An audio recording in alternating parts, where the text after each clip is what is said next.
Hi, this is Brian Rogal from Midwest Energy News, and I'm here speaking to Dave Roberts from Grist magazine. Dave, I first wanted to ask you, we've heard a lot of talk about pilot programs, energy efficiency pilot programs, but it seems like a lot of these pilot programs are cutting energy use by, 1 to 2%. That's considered successful. Can people expect that in the years ahead that number is going to go up?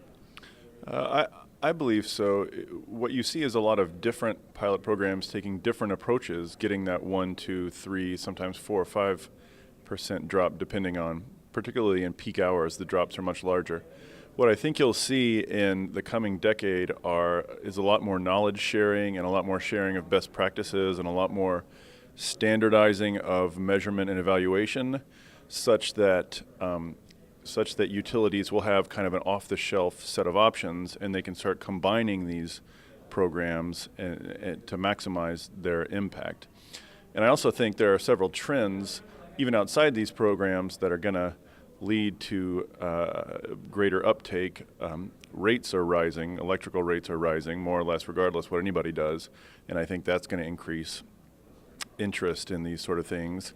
And smart grid technology is coming online, smart appliances, electrical cars, things like that will give people a lot more tools to respond to the information they get about their energy use.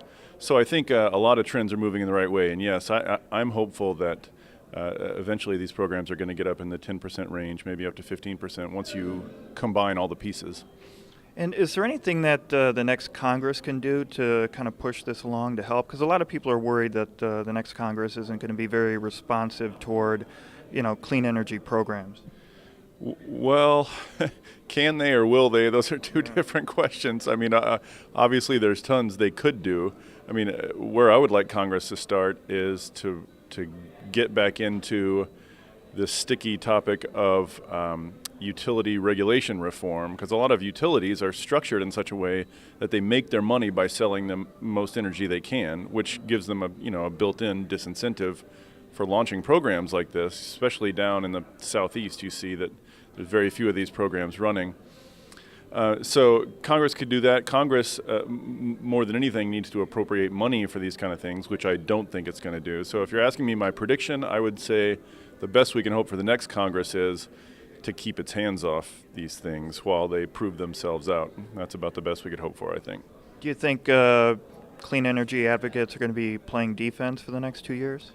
Well, it depends on what level you're talking about. At the federal level, yes, I think it's an entirely defensive game for the next 2 years, mainly on EPA, mainly defending EPA's ongoing efforts to make greenhouse gas regulations, and also EPA's new or revised regulations on conventional pollutants, smog and mercury and toxins and things like that.